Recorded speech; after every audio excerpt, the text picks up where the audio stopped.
पुंडलिक वरदारी विठ्ठल श्री ज्ञानदेव तुकाराम माऊली ज्ञानेश्वर महाराज की जय। रिद्धी सिद्धी निधी अवघीच उपाधी जवत्या परमानंदी मन नाही। आपला चाललेला आहे अभंग 13वा आणि 13व्या अभंगातील 3रं चरण आहे। कालच्या ह्याच्यात आपण पाहिलं बुद्धीचे वैभव आणि नाही दुजे आणि एका केशिवराजे सकळ सिद्धी। त्यातला अर्थ काय सांगितला? बुद्धीचं खरं वैभव काय आहे तर जीव ब्रह्माचा अभेद ज्ञान होणं, म्हणजे थोडक्यात भगवत प्राप्ती हे खरं बुद्धीचं वैभव आहे। आणि एका केशिवराजे एक भगवत प्राप्ती झाली असताना जगातल्या सर्व सिद्ध्या आहेत त्या सर्व सिद्धींचा त्यात अंतर्भाव होतो। पण तरी ज्ञानेश्वर महाराज म्हणतात या ठिकाणी 3ऱ्या चरणात की बाबा हो, जगातल्या कोणत्याही सिद्ध्या असतील तर रिद्धी सिद्धी निधी हे सगळे यांचे साठे आहेत। ते कसे आहेत? अवघीच उपाधी।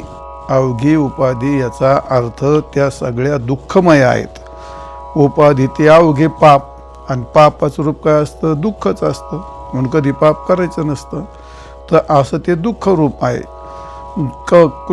कुठपर्यंत? पण मग जो त्या परमानंदी मन नाही, जोपर्यंत त्या भगवंताविषयी आपलं मन स्थिर होत नाही तोपर्यंत जगात केले सगळे उपाय ते दुःखाचेच उपाय असतात, त्याला काही सुखाचे उपाय नसतात। मग ते रिद्धी सिद्धी हे काय आहेत? हा सगळ्यात श्रेष्ठ उपाय आहे। श्रेष्ठ उपाय म्हणजे जेवढे काही उपाय केले जातात जगात सगळे उपाय केले जातात। आता कोण देवीची उपासना करतो, आता ते काय उपासना करे, कोण गणपतीचे करतो, कोण दत्ताचे करतो। आता ह्या तरी झाल्या शास्त्रयुक्त, बरं, ह्या तर शास्त्रयुक्त। हे कशा करतात? ते आनंद करतात। त्याच्यात त्यांना आनंद दुःख पाहिजे असं कोणी म्हणतंय का? दुःख करतं तर कोणी करीत नाही ना। हे आनंद करतात। याच्या खालची गोष्ट असते शेंद्री हेंद्री दैवते, मसोबा पिरोबा बिरोबा भैरोबा, ह्या असे वरखडी आहे, मरखडी आहे, सरखडी आहे। त्या आईच्या एवढे वनवास केलेत लोकांनी, भलत्या काही वरखडी आहे। आता वरखडी आहे म्हणजे काय? वरखडी उडीती का काय लय वरखडी आहे, लय आहेत त्या। मग हे देवीचे करतात ते काय करतात? ते आनंद करतात।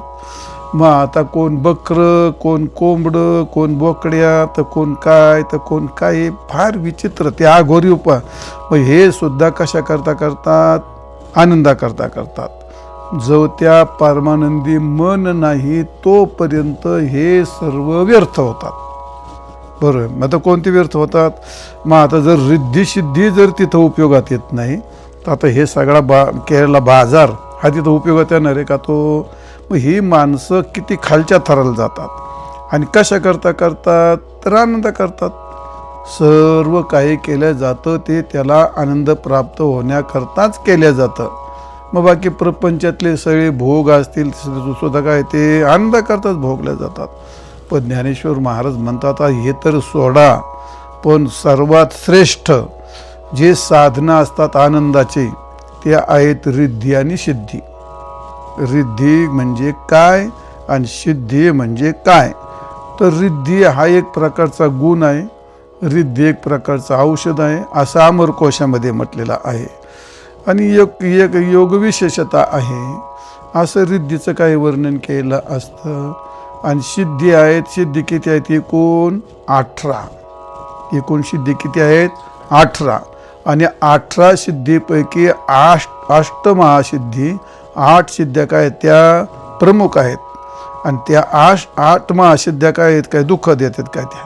त्या दुःख नाही देत। आणि सिद्धी म्हणजे याचा अर्थ काय? साधनात सिद्धी इत्युक्ता, साधनापासून सिद्धी प्राप्त होते। आणि कोणती सिद्धी ही सहजासहजी प्राप्त होत नाही आणि कोणालाही प्राप्त होत नाही। तर या ठिकाणी असं म्हटलंय, वेदास्त्यागास यज्ञाश्च नियमाश्च तपांश्च न विप्रदुष्ट भावस्य सिद्धिं गच्छन्ति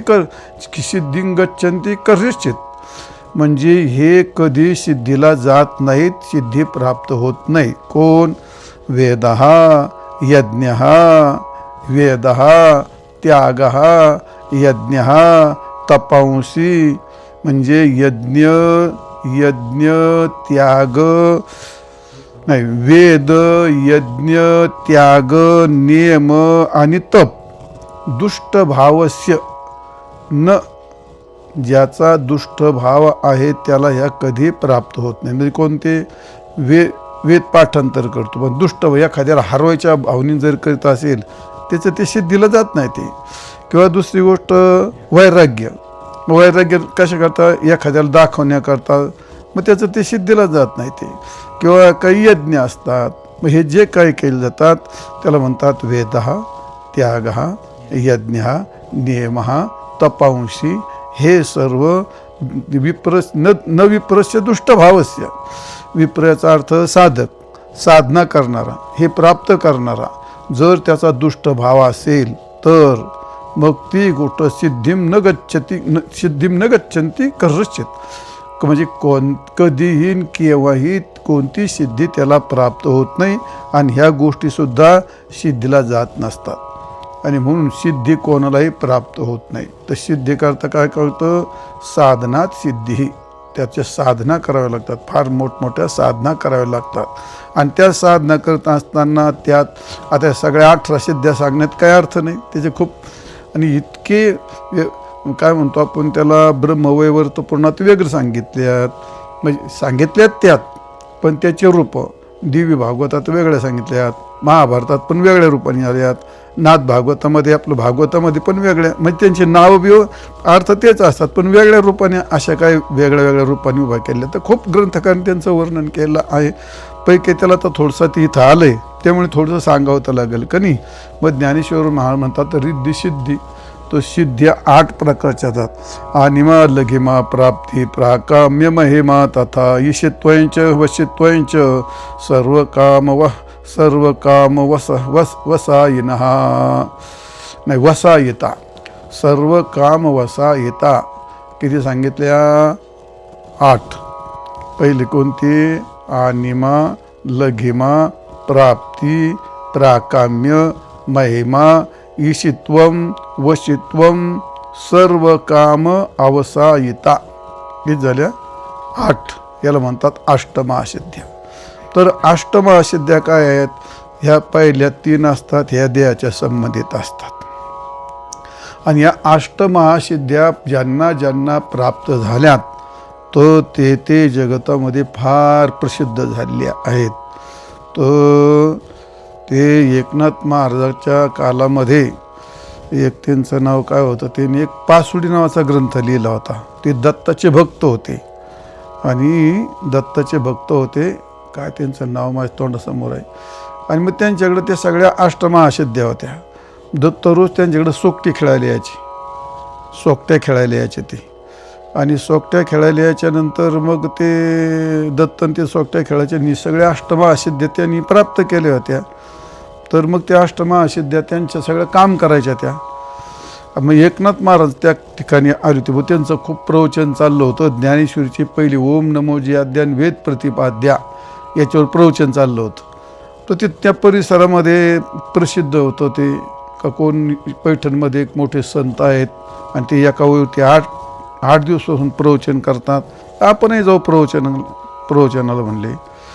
तर तिथं आता दत्त ते त्यांचा देव, त्यांचं पूज्य दैवत उपास्य दैवत, ते त्या दत्ताची पूजा वगैरे करायचे ना ते.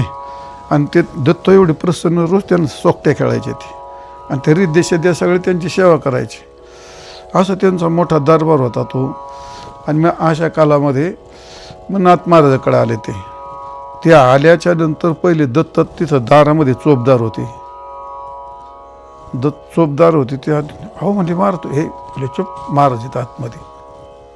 कोण होत होता? दत्त. आणि जे तिथं तिची रोज पूजा करते ना, आरती भजन करत होते, हे गप्प तिथं महाराज आतमध्ये जाय तुला जायचं तर म्हणले. आता दत्त चोपदारी करीत असे, अभंगात आहे असं, दत्त चोपदारी करीत असे. दत्त चोपदार आणि त्या सगळ्या त्या ज्या रिद्ध्या सिद्ध्या ते पूजा बिजा करीत होतं, सगळ्या अष्टमहासिद्ध्या. ते कोण रांगोळी काढतंय, कोण साडा टाकतंय, तर कोण यायला म्हणलं ह्या काय करतात म्हणलं, इथं मी त्यांची पूजा करतोय आणि हे ते माझे हे एवढं मी एवढं सगळं ते करतोय, इथं त्या पूजा करतात. ते हो तुम्ही हे म्हणले गप महाराज आतमध्ये जाय. मग गेला तो आतमध्ये, त्यांचं नाव मला तोंडात येईना ते. तर त्यांनी पासोडी नावाचा ग्रंथ लिहिला होता आणि त्याच्यावर किती ओळ लिहिल्या होत्या, ज्ञानेश्वरी किती आहेत 9,000 आणि त्यांनी किती ओळ लिहिल्या होत्या 18,000. एवढा मोठा ग्रंथ तो घेऊन आला व त्या नाथांना दाखवला की मी एवढा मोठा ग्रंथ लिहिला आहे तो असा. आम्ही नाथ महाराजचं प्रवचन चाललं होतं, ते ओम नमो जे आद्या त्याच्यावर प्रवचन चाललं होतं. मग ते काय ऐकायला त्यांना खूप चांगलं वाटलं. तो ते 8 दिवस नाही तीन तो ग्रंथ दाखवला त्यांना, हो मी हा ग्रंथ लिहिला आहे म्हणले. पण नाथ महाराज म्हणले आता पाहतो म्हणले त्याला तुम्ही कसं काय लिहिलं आहे ते, तर तुम्ही 8 दिवस थांबा म्हणले, प्रवचन आहे का मग आपले संपलं का मग आपण बघून जाऊ म्हणे. आता काय त्यांचा मोठा आदर केला. आता नाथांचं काम काय रोज पुरणपोळीचं जेवण वगैरे असं होतं. आणि झालं ते एवढं सगळं झालं, 8 दिवस थांबले ते 8 दिवस फक्त ओम नमो जे आद्य एवढंच झालं. आणि ते वेद प्रतिपादे तर पुढं राहिलं तसंच. आणि जय जय स्वसंवेद्यान आत्मरूपांत यायला बोलले, आता 1 वर्ष लागेल सांगायला. आणि मग तिने सगळं ऐकलं. हे एवढं जर एक लिहिलंय म्हणे ओम नमो जे आद्यामध्ये एवढं सांगितलं यांनी, ह्याले आपल्या पासोडी ग्रंथामध्ये तर काय ते ग्रंथच दाखवे ना. तिने महाराज मी हे लिहिले पण मला दाखवायची काही इच्छा नाही म्हणली. आता का अहो म्हणले ज्ञानेश्वरी ती एका ओवीत जर एवढं आहे तर माझ्या एवढ्या ग्रंथात त्याचं तर काहीच नाही, माझ्या दृष्टीने काहीच नाही लिहिलं म्हणले. ते असा दत्तभक्त होता. तर त्याला त्या रिद्धिसिद्ध्या प्राप्त होत्या. पण संतांच्या दार रिद्धिसिद्धी अंगणी लोळती आहे का नाही, उच्चिष्ट काढती असं आहे का तिथं. हा अष्टमहासिद्धी ओळंगती द्वारी संतांच्या याच्यामध्ये. मग आता ह्या सगळ्या अष्टमहासिद्ध्या ज्यांना प्रसन्न असतात त्यांना सुद्धा शेवटी त्यांना त्या काय म्हणतो आपण त्यांचा आनंद आहे तो आनंद काय त्यांना आनंद मिळतो अशातला काय भाग नाही. तर अशा अष्टमहासिद्ध्यात ह्या साधारण प्राप्त होतात. पहिली काय सांगली तुम्हाला अनिमा काय करते, अत्यंत सूक्ष्मात सूक्ष्मतर हा अत्यंत सूक्ष्म असतं, बारीक म्हणजे बारीक किती. हनुमंतरायाला अष्टमहासिद्ध्या प्राप्त होत्या. ज्यावेळी हनुमंतरायाला लंकेला गेले तिथं सिंह राक्षस निघाली इकडं त्या समुद्रातून गिळायला गेली. हनुमंतराच्या तिच्या तोंडात ती गादा बेदा घेऊन त्याने घेतली गिळून. बस तिला वाटलं गेला पोटात आता खलास काय नाही राहिलं शिल्लक. ते केव्हा तिच्या कानातून निघाली, तिला पत्ता पण नाही लागला. तिने तोंडात घेतलं निघाले कानातून गेले पुढं पळून ते असं. आणि ते खाली ती काय तिचं नाव ती राक्षस ती समुद्रात राहत होती. ती कोणची सावली पडली करून पाणीवर सावली पडली का पक्षी तिथं खाली आत गिळायची, ती वरून ओढून घ्यायची. ती हनुमंतरायाची सावली पडली तसं ते गिळून घेतलं होतं त्यांना. ते रामायणामध्ये खूप मोठं वर्ण म्हणजे त्याला काय म्हणतात अति सूक्ष्मतर आज त्याला काय म्हणतात. ते पहिली सिद्धी काय ती अनिमा अत्यंत सूक्ष्मतर म्हणजे अत्यंत सूक्ष्म रूप धारण करता येतं. आणि अत्यंत सूक्ष्मातलं सूक्ष्म अदृष्ट ते म्हणजे इंद्रियाला विषय न होणार तो ते पाहू शकतो. मग असं जर कोणाला जमलं तर लोक त्याला डोक्यावर नाही घ्यायचे का. दुसरी लघिमा शीघ्रत्वात लघिमा गुन्हा प्रेरकत्व. इतक्या वेगाने वायूच्या वेगाने कोणतंही रूप घेऊन तिथपर्यंत जाऊ शकतो. ज्याला लघिमा सिद्ध प्राप्त झाली त्यांना आपलं का लघिमा सिद्ध. मग अनिमा म्हटलं तर त्याला बारीक होता येतं आणि लघिमा म्हटलं अत्यंत वेग वायूच्या वेगाने पण तो जाऊ शकतो. असं त्या लघिमातला गुण आहे. मग आता इतक्या वेगाने जर गेला इतका बारीक जर झाला तो समाज काय करेन, त्याला डोक्यावर नाही घ्यायचा का आणि त्याला आनंद नाही मिळायचा का. मग लोक त्याला काही देते ना. मग एवढं त्याला म्हणतात लघिमा महिमा शेष पूज्यत्वात. ज्याला महिमा सिद्ध प्राप्त झाली त्याला जगातले सगळे लोक पूज्य, सगळी त्याच्या पूजा करतात, डोक्यावर घेतात वगैरे. याचा अर्थ म्हणजे ते नाही काय काही असे कथाकार कपाळाला गंध लावतात, तर त्याच्यामध्ये काहीतरी असतं म्हणे, मंत्र बिंत्र काय औषध असतं. त्याच्याकडं कोणी पाहिलं का त्याच्या पाया पडतं, त्याची वाह करतं. त्याचं ते राजकारणी लोकांना छंद येत असला त्याच्या हातात ते आमके तमके अंगठे घातले की लोक त्यालाच मतं देतात, त्याच्या मागच पाळतात. असे करतात लोक. तो सिद्धीचा प्रकार आहे. आता तो काय नाकारता येत नाही आपल्याला. पण ते कोणला सिद्धी कोणला आहे? साधनात सिद्धी. साधना नाही करायच्या, उगा अंगठी घातली आणि कपडाला गंध लावला आणि काय चोथा लावला. गंध लावून नाही तर माती लाव ते काय कोणला आहे? थोडंच मिळते ती गोष्ट. मग अशी ती अनिमा लगिमा महिमा महिमा याचा अर्थ सर्व जग, सगळ्या जगाला किती वाईट असला आणि कसाही जरी असला तर त्या लोकांना पूज्यच वाटतो. असा काय तो महिमा सिद्धीचा तो महिमा आहे. तो असा प्राप्ती न अप्राप्तम आश्चर्यत जगात त्या माणसाला काहीही अप्राप्त राहत नाही. प्राप्ती ही सिद्धी एक. तर ते काय जगात जे जे पाहिजे त्याला ते मिळतं.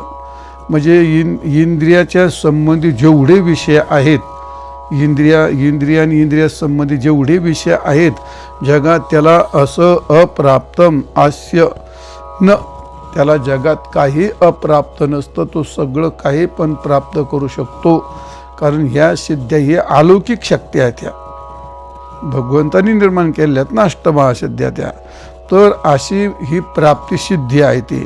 म्हणजे अनिमा लगिमा महिमा आणि प्राप्ती. आणि पाचवी कोणती? प्रकाम्य व्याप्यत्वात. तो इतका व्यापक राहतो, तो स्वर्गातलं पण पाहू शकतो, स्वर्गातलं पण ऐकू शकतो. आणि इथून कुठे मुंबईत पण त्याचं काही इतका लांब व्यापक त्याला सिद्धी प्राप्त झाली. ती प्राकाम्य ईशत्वम. ईशत्वम याचा अर्थ जसं ईश्वराचं प्रभुत्व, गतिर्भरता प्रभू साक्षी निवास शरणम सुरत प्रभवा प्रलया स्थानम निधानम बीजम अव्ययम. त्या श्लोकामध्ये ज्ञानेश्वर महाराज म्हणतात ना, आहे का नाही? म्हणजे म्या बोलल्या वेदू बोलले, म्या चावल्या सूर्य चालले, म्या आवल्या प्राणवाले, जगात चाळीत आम्ही पर्वती बैसकानं. हे सगळे काय आहे? त्याला आपण हे म्हणतो ते काय? भेषाच महत्व तपवते भेषे उदिते सूर्य हा भयाद्युंद्रश चंद्रश. त्याच्या धाकाने त्याची ईश्वरत्व त्याला म्हणतात. ते ही सिद्धी प्राप्त झाली, त्याचं प्रभुत्व राहतं. मग ते प्रभुत्व काय राहतं?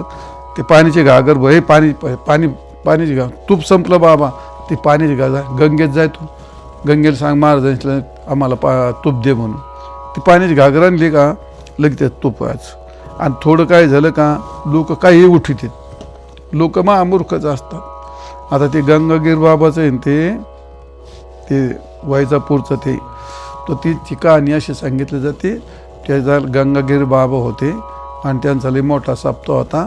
आणि ते तूप संपलं. तुम्ही जा गंगामा ऐकून घेऊन या. तिने पाण्याची घागर आणली भरून, सगळं तूप झालं. आता असं ते आता आपण काय ते 150 वर्षापूर्वीची गोष्ट आहे, ते आपल्याला काय माहिती आहे ते. मग आता असं जर काय झालं तर मग आता ते त्याला लोक डोक्यावर नाही घ्यायचे का? ते मग ते मातीचा बुक्का करायचा, मग ते काय मग ते वाळूचा हारच करायचा, फुलाला लावलं त्याचा बुक्का करायचा. याला काय म्हणतात? हे सिद्धी. पण कोणती सिद्धी ती? नाही, ईश्वरत्व, प्रभुत्व. त्या पदार्थावरती प्रभुत्व. तो काही पण बदलायचं. ते असं व्यापकत्व वगैरे सूक्ष्मत्व, ते आकाशात उडणं, बारीक होणं जाणं, ते त्याच्यात ते आलं. ते पण ईश्वरत्व काय प्रभुत्व कशोरबी असं आहे. म्हणजे आता यांच्याकडे त्या सगळ्या शंकराचार्याकडे म्हणा, ज्ञानेश्वर म्हणा, या सगळ्या सिद्ध्या असतात. त्यांच्यापेक्षा ते फार उंच असतात सिद्धी. ते वापरीत नाहीत. तो भाग सोडा. एका शंकराचार्य जगाला मिथ्या माहिती म्हणून त्यांच्या विरुद्ध त्यांच्या अंगावर हत्ती सोडला होता. विवेकानंदावर सुद्धा एक बैल सोडला होता असा. मग हत्ती आला, तिने नुसता असा हात केला, लगेच थांबला तो. प्रभुत्व त्याला काय म्हणतात? ते प्रभुत्व. विवेकानंद बैल म्हणले, अरे थांब काय करतो? तुकारामाच्या अंगावरती पिसळ कुत्रं. लोक म्हणले, हो बाबा तिकडे जाऊ नका, लय पिसळ कुत्रे, ते लय लोक मारलीत आणि ते लय माणसं खाल्लीत. ते सांगितलं. ते बरं मी पाहतो म्हणले त्याच्याकडे. आणि ते कुत्रा आला अंगावर धावून. तुकाराम का रे, आमची जर काही कुरकुर नाही तर तू गुरगुर काय म्हणून करतो? आमची काही कुरकुर आहे का तुला? ये म्हणली. आधी कुत्रं गरीब झालं. ते शेवटपर्यंत महाराजांच्या बरोबर राहिलं. पिसाळ्याला कोत्रा नीट झाला. शेवटपर्यंत कीर्तनात राहायचं, एकादशी धरायचा, असं आहे चरित्रामध्ये. याला काय म्हणतात ते प्रभुत्व. म्हणजे या संतांनी सिद्ध्या प्राप्त केल्या आणि सिद्ध्या वापरल्या असं आहे का ते? नाही. त्यांच्यात तेवढं सामर्थ्य असतं, सिद्धीच्या पुढचं सामर्थ्य असतं त्यांच्यात. पण त्या सिद्धी जर एखाद्याने साधना करून प्राप्त केली तर ते असं ईशत्व असतं, वशिता. तर वशिता म्हणजे काय? वशित्वात योगिनः. तर म्हणजे ते त्याला म्हणतात ते सत्तात गुणः. तर असा जो गुण असतो वशित्वात. वशित्वाचा अर्थ काय असतं? ते कोणी वश होणं, कोणालाही वश होणं असं आहे. म्हणजे त्याला जे पाहिजे तो त्याच्यासारखा लगेच होऊन जाणार. एखादी बाई, एखादा पुरुष, एखादा राजकारणी, एखादा सर्प, वाघ वगैरे. आता हे वशिता म्हणजे काय? ते चांगदेवांना हे सगळं हे योग्य होते. ते चांगदेवांनी वाघ घेतला हातात, नाग घेतला, वाघवर बसून चालले. हा काय प्रकारे? वशिता. त्यांना कोणी वश होतं, त्यांना पाहिजे तसं करतं. असं वशिता नावाची सिद्धी असते ती. मग आता असं जर केलं तर तो शिकत होतो. ते जर असं केलं तर लोक किती मानतील मग? काय लोक बा बा बा बा बा बा महाराज महाराज महाराज. मग काय अडचण नाही, तुम्हाला जेवढं पाहिजे तेवढं. कोणी काही देईन तुम्हाला, गाडी बंगला आश्रम बिश्रम काही देईन ना. मग वशिता आहे ना तुमच्याकडे, वशिता. आणि काम वसायता. आणि शेवटचे काम वसायता. काम वसायताचा अर्थ त्यांनी जी जी इच्छा केली ती त्याची पूर्ण काम होत असते. म्हणजे यत्र इच्छा स्थानम आपि उक्तम. त्याला जे जे इच्छित आहे ते स्थान त्याला ते प्राप्त होतं. अशा किती आहेत ह्या? अष्टमहासिद्ध्या. मग अष्टमहासिद्ध्या ह्या आनंद देतात का दुःख देतात? आनंद देतात. पण कुठला आनंद देतात? ह्या व्यवहारातला. मग हा सर्व आनंद आहे हा जगतामधला आनंद आहे का जगताच्या पलीकडचा? जगत काय हे? अविद्या कार्य. आणि अविद्या जे कार्य असतं ते काय असतं? नाशवान राहतं. ते सगळं क्षणिक असतं. आणि हे सगळं काही जरी झालं तर कोणती सिद्धी झाली तर त्या सिद्धीचा आनंद हा भोगात्मक आहे का वृत्तीच्या पलीकडचा आहे? तो भोगात्मक आहे. कोणती सिद्धी झाली त्या सिद्धीचा भोग घेण्याकरता तो इंद्रियानेच भोग घेईल का नाही? इंद्रिय काहीचा शब्द निघेन, काहीचा स्पर्श निघेन, काहीचा नेत्र निघेन, सगळे असे भोग घेईल का नाही? मग आता इंद्रियांनी भोग घेणारा भोगामध्ये काय असतं? अतिशय दुःख असतं. मग काही जर झालं या ठिकाणी तर सर्व सिद्ध्या असतात आणि त्या सिद्ध्यांचा आनंद हे सगळं तुम्हाला मिळतं.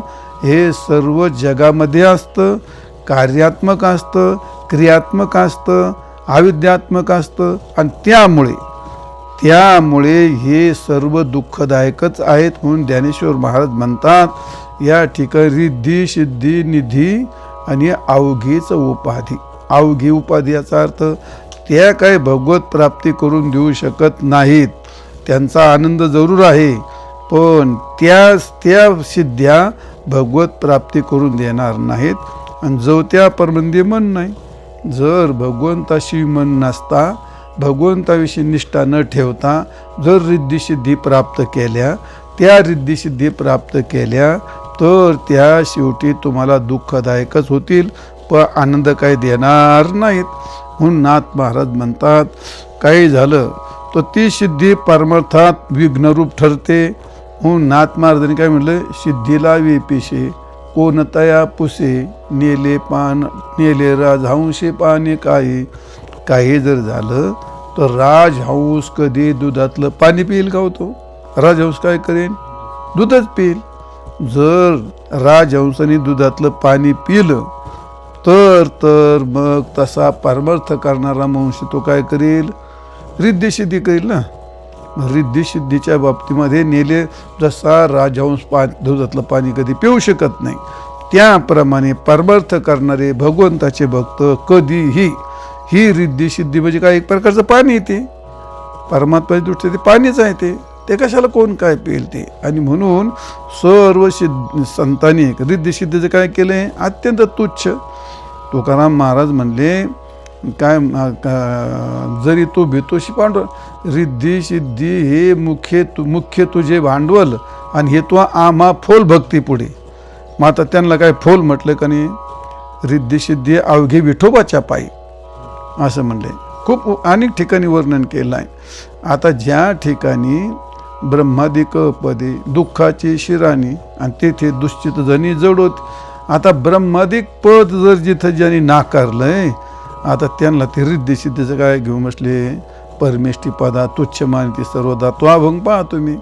तर ते साधू संत हरिभक्त भगवंताचे भक्त ते रिद्धी सिद्धीला कशाला स्वीकार करतील.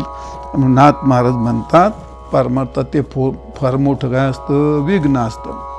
म्हणून तसं आपल्या परमार्थामध्ये काय असतं, हे विघ्नच असतं का नाही.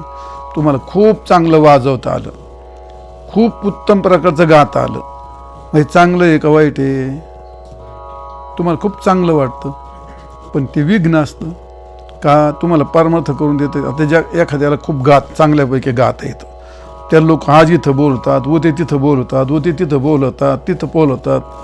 मग आता तो काय झाला, कलाकार झाला, एक परमार्थातून गेला का नाही, गेला बाजूला.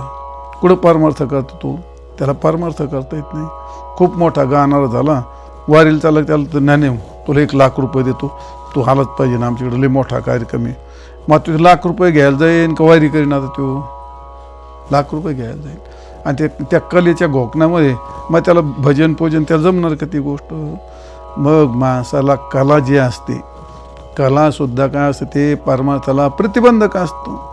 एखादा गुण असतो माणसाकडं, खूप चित्रकला असते, त्याला गायची कला असते, वाजवायची कला असते, तसा एखादा गुण पण असतो उत्तम प्रकारचा.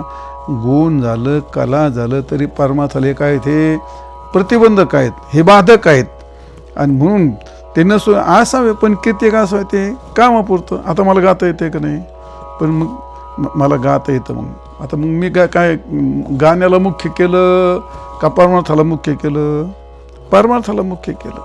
कारण हे सगळं काय आहेत, हे दुःखदायक आहेत, हे बाधक आहेत. रिद्धी सिद्धी नाथ महाराज म्हणतात ऐकून सिद्धीची कथा. आता मी तुम्हाला सिद्धीचं वर्णन केलं, तुम्हाला कसं काय वाटलं, आली एखादी सिद्धी प्राप्त करून घ्यावं काय राव. मग काहीतरी आपल्याला उगाच मग एवढं काय करायची, तीर्थयात्रा करायची, ट्रिपा काढायची गरज नाही, आणि कीर्तन करायची काय गरज नाही. एखादी सिद्धी प्राप्त करून घ्यावा माणसाला असं वाटतं. ऐकून सिद्धीची कथा माणसाला ऐकली, मग उल्हास जरी माने चित्ता, त्याला लय आनंद होतो. आयला फार चांगलं आहे राव, एखादी सिद्धी प्राप्तच करून घ्या. महाराजाला म्हणून आम्हाला एखादी सिद्धी शिकवा तुम्ही. एक सिद्धी शिकवली का बा सगळं कामच झालं. पण महाराज म्हणतात तरी माझी प्राप्तीशी तत्वता सिद्धी सर्वथा बाधक. माझ्या प्राप्तीला मात्र ते सिद्धी फार बाधक आहे. माझे स्वरूप शुद्ध अद्वैत, ते सिद्धीचे जे मनोरथ लोकरंजन समस्त नाही पारमार्थ. लोकाचं मनोरंजन करू शकतात, लोकात मान्यता मिळू शकते, परंतु नाही परमार्थ सिद्धी. भगवत प्राप्ती करता त्या रिद्धी सिद्धीचा काही उपयोग होत नाही. म्हणून नाथ माऊली म्हणतात रिद्धी सिद्धी निधी आणि अवघीच उपाधी. ते सगळं उपाधी दुःखदायक आहे. ते भगवत प्राप्तीला कोणत्याही प्रकारचा उपयोग त्याचा होत नाही. ज्यांना अरे परमार्थाचा आनंद मिळाला ती माणसं अशा खालच्या आनंदाला कधी घेतील का, नाही घ्यायचे. मग आता तुम्हाला भजन कीर्तन हे सगळं एवढा आनंद चालला, मग तुम्हाला हो चला तिकडं आमच्याकडं ते म्हसोबाची जत्रा आहे, खंडोबाची जत्रा आहे, आणि तिथं जागरण आहे आमच्याकडं, जागरण गोंधळी, आणि तिथं लय भारी केली आम्ही जेवायला. चला रात्रभर तुम्ही रात्रभर कीर्तन भजन करू शकता, पण रात्रभर ते जागरण ऐकू शकता का. ते काही म्हणतात, ते काही वाजे तिथं काही म्हणतात ते, मग ते तुम्ही ऐकू शकता का, नाही. जो मनुष्य श्रेष्ठ आनंद भोगतो त्याला ह्या खालच्या गोष्टी त्याला त्या पचणारच नाहीत. ज्ञानेश्वर महाराज म्हणतात असं आहे ते, ज्याशी प्राप्त माझे निजसुख त्याशी सिद्धी तुच्छ प्राय देख. न देखते जन्म मरणाचे मुख माझा पूर्ण हरिग कोंदाटे. म्हणजे ज्याला माझं निजसुख प्राप्त झालं त्याला सिद्धीचं काय, ती काय गोष्ट नाही. नाथ महाराज होई आपण नाथ माऊली म्हणतात जो आपले नागरपणे इंद्रभवना ते पाबळे म्हणे. म्हणजे आपल्या सुंदरपणा जो इंद्र ज्याचा जो आनंद आहे स्वर्गीच्या अमर इच्छिता ते देवा आणि मृत्यू किंवा काय जन्म काय आला हो इथं नांगर हाकायला. त्यांना तो आयशे संतजन आयशे हरिदासन असं ते एवढा तो आनंद त्याच्याकडे त्यांना ते यायचं आहे ना. मग एवढ्या याच्यामध्ये असे ते तो वरून खाली यायला लागलेत. पण इथं जे साधू संत आहेत वारकरी आहेत ते ज्या कालात ते भजना कीर्ताचा आनंद घेतात मग ते असे ते त्याला बळी पडतील का. ते इंद्रभवना ते पाबळे म्हणे. आपल्या आनंदापुढे जर इंद्रभवन जर जो तुच्छ समजतो तर त्या काळात तो केविरंजने पालवणे भिल्लाचेने. आता तो इंद्रभवनात जर तुच्छ समजतो मग एखाद्या भिल्लाच्या झोपडीवर तो ताबात असेल का. नाही ही माझी झोपडी आणि तो काय कर मी घेणार असते त्याच्याकरता मारमारी करेल का तो. एखाद्या भिल्लाच्या झोपडी करता अरे ज्यांनी इंद्रभवनाला अमरावतीचं तर इंद्राचं भवन तुच्छ मानलं तो भिल्लाच्या झोपडीला तक्रार करेल का तो. नाही. अमृता काय मौली म्हणतात जो अमृता ते ठेवी ज्यांनी अमृत ठोक करलं तर तो कांजी केवी शेवी ती तांदळाची पेच कायला खाईल. ज्यांनी अमृतच ना करलं ते अमृत नको आम्हाला सगळे नामामृत उघडी वैष्णवाला धली. आम्हाला नाम अमृत आहे ज्ञानामृत आहे आम्हाला ते स्वर्गाचा अमृत ते ठेवी. ज्याने अमृत ठोकरलं ते तर तो कांजी केवी शेवी तो तांदळाची पेच कशाला सेवन करणार आहे. तैसा स्वसुख अनुभवी न भोगी रिद्धी. ज्याला स्वसुखाचा अनुभव प्राप्त झाला तो कशाला रिद्धी सिद्धी भोगणार आहे. जाऊ द्या. आणि म्हणून माऊली म्हणतात रिद्धी सिद्धी निधी अवघीच उपाधी. आणि जो त्या परमानंदी मन नाही तर परमानंद असतो तो भगवंताचा परमानंद असतो. रिद्धी सिद्धी ही उपाधी आहे त्याच्यात काही झालं तर भगवंताच्या स्वरूप समाधीपेक्षा जगात कोणताही आनंद श्रेष्ठ नाही. त्याला परमानंद असं म्हणतात. जो आनंद त्यासच परमानंद म्हणतात. भगवंताचा आनंद तो परमानंद आहे. समाधीतला भगवत आत्म्याचा आनंद परमानंद आहे. ब्रह्माचा आनंद परमानंद आहे. जगातला केवढाही जरी आनंद असला तर तो आनंद काही श्रेष्ठ मानता येत नाही. त्या उपनिषदामध्ये आलेलं आहे आनंदाचं विवेचन. कुठं आपले विचार सागरात पण आले ना गेले ना कोणत्या त्या आनंद ते तर त्या आनंद कसा त्याचा क्रम सांगितलेला आहे तो आपण सांगितलेला आहे. तो म्हणतो आनंदाचा क्रम कसा आहे तो तर त्याला मानुष आनंद असं म्हणतात. तो मानुष आनंद कसा असतो तो म्हणजे अत्यंत सुंदर आहे अत्यंत देखणा आहे आणि तो तरुण आहे त्याला सगळी विद्या प्राप्त आहेत तो बलवान आहे आणि तो अत्यंत शूर आहे आणि एवढं सगळं असून तो चक्रवर्ती राज आहे. यात मानवी जीवनातला जो आनंद पाहिजे आता याच्यात काही कमी राहिलं का. परिपूर्ण झालं ना. ह्या सृष्टीमध्ये आनंदाचा चक्रवर्ती म्हणजे त्याला जे पाहिजे ते आहे ना. मग ह्याला म्हणतात एवढं सगळं त्याला म्हणतात मनुष्य आनंद. त्याला मनुष्य आनंद म्हणतात. पण मनुष्य आनंद हा गंधर्वाला काय कमी वाटतो त्यांना. मग मनुष्य आनंदापेक्षा 100 पटीने जे आनंद मोठा असतो त्याला म्हणतात माणूस गंधर्व मनुष्य गंधर्व. त्यांना मनुष्य आनंदापेक्षा मनुष्य गंधर्वाला किती आनंद मिळतो 100 पटीने जास्त मिळतो. आणि त्या मनुष्य गंधर्वाच्या पेक्षा देवगंधर्व असतात त्या गंधर्वाला किती मिळतो 100 पटीने मिळतो. म्हणजे आता माणसाच्या आनंदापेक्षा मनुष्य गंधर्वाला 100 पटीने आणि मनुष्य गंधर्वापेक्षा देवगंधर्वाला 100 पटीने आणि देवगंधर्वापेक्षा पितरांना आनंद मिळतो 100 पटीने आणि पितराच्या आनंदापेक्षाही मोठा आनंद तो असतो 100 पटीने आजन देवाचा. आणि आजन देवाच्या आनंदापेक्षा 100 पटीने असतो तो कर्मदेवाचा आणि कर्मदेवाच्या आनंदापेक्षा 100 पटीने असतो तो इंद्रदेवाचा आणि इंद्रदेवाच्या आनंदापेक्षा 100 पटीने जो असतो त्याला म्हणतात बृहस्पतीचा आनंद आणि बृहस्पतीच्या आनंदापेक्षा 100 पटीने जास्त असतो त्याला म्हणतात प्रजापतीचा आनंद आणि प्रजापतीच्या आनंदापेक्षा 100 पटीने जास्त असतो 90,000 पटीने म्हणा नाही तर लाख पटीने म्हणा किंवा ज्याच्या आनंदापेक्षा जगात कोणताच आनंद मोठा नाही त्याला म्हणतात ब्रह्मानंद. आणि तो ब्रह्मानंद म्हणजे त्याला काय म्हणतात तो परमानंद. आणि परमानंद काय तो परमात्मा आहे. आणि असा परमात्म्या ठिकाणी जोपर्यंत तुमचं मन नाही तोपर्यंत तुम्ही रिद्धी सिद्धी मिळवा दोन्ही हे सगळे आनंद मिळवा. पण ती गोष्ट शक्य होणार नाही की झाली ते 1 2 3 4 5 6 7 8 9 10 9 आहे ते समजायचं. मग ते किती झालं ते, आता ते किती पटीन झालं ते 9 म्हणजे 100 पटीन. 900 नाही झालं ते, 900 नाही झालं. त्याचे गणित मांडायला लय मोठं जाईल ते. कारण माणूस आनंदापेक्षा 100 घ्यायचे ते. पहिले 100 आणि हे 100 पटीन म्हटलं की ते झाली किती 1000 झाली ते दोघाचे. 100 पटीन घ्यायचं ना ते. मग 100 लाख झाले ते. 100 असे लाख होते नाही ते कोणते. मनुष्य आनंदापेक्षा गंधर्व आनंद 100 पटीने मोठा आहे ना. आता 100 पटीत मनुष्य आनंद आहे आणि त्याच्या 100 पटीने म्हणल्यावर 100 झाले की झाले लाख, झाले का लाख. आणि त्याच्यापेक्षा 100 पटीने गंधर्व. आता कुठं त्याचं गणित जुळतात. त्यांनी काय प्राप्त होणार आहे आपल्याला. एकूण तात्पर्य हे सगळे आनंद असले तरी या आनंदाला अवधी असते. हे आनंद वृत्त्यात्मक असतात, हे आनंद भोगात्मक असतात आणि हे आनंद विनाशी असतात. ते आनंद आनंदच नसतात. ह्याला दुःखाचे हे आनंद सगळे वृत्ती, हे सगळे आनंद वृत्तीने भोगावे लागतात ना. आणि वृत्ती म्हटल्यावर हे काय अविद्येचं कार्य आहे. आणि वृत्ती म्हटलं की ते दुःखच आहे. त्याच्यात दुःखाचं मिश्रण. म्हणजे दूध फार उत्तम आहे, पण ते दूध त्याच्यात थोडंसं चमच्याभर विष घातलं, मग ते काय राहतं, दूध राहिलं का विष झालं, विषच झालं. अमृत आणि अमृतात थोडंसं विष घातलं, आता अमृत राहिलं का विष झालं. तसंच असतं हे. म्हणजे दुःख मिश्रित आनंद आहेत सगळे. आणि परमात्म्याचा आनंद मात्र तसा नाही.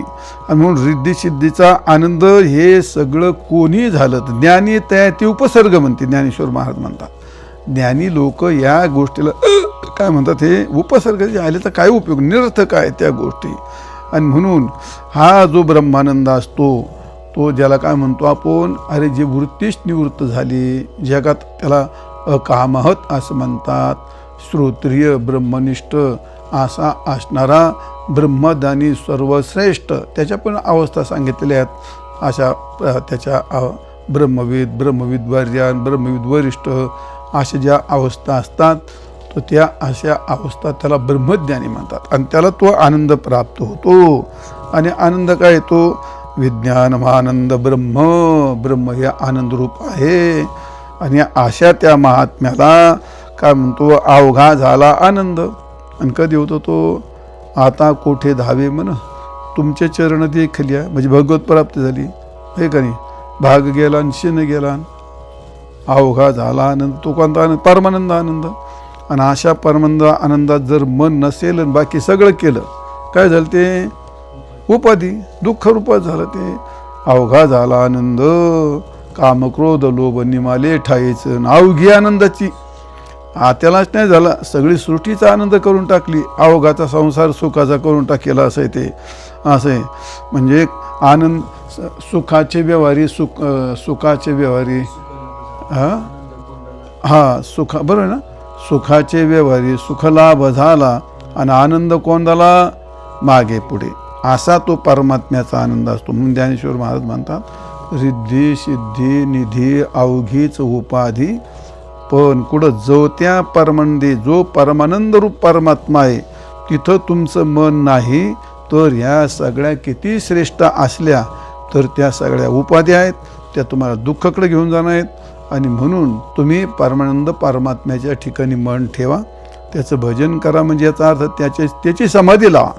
विषय काय चाललं या अभंगामध्ये, समाधी हरीची समसुखी वेणं. भगवंताशी एक रूपता प्राप्त करून घेणं, त्यातच खरा आनंद आहे. पुंडलिक वरदा हरी विठ्ठल, श्री ज्ञानदेव तुकाराम, माऊली ज्ञानेश्वर महाराज की जय.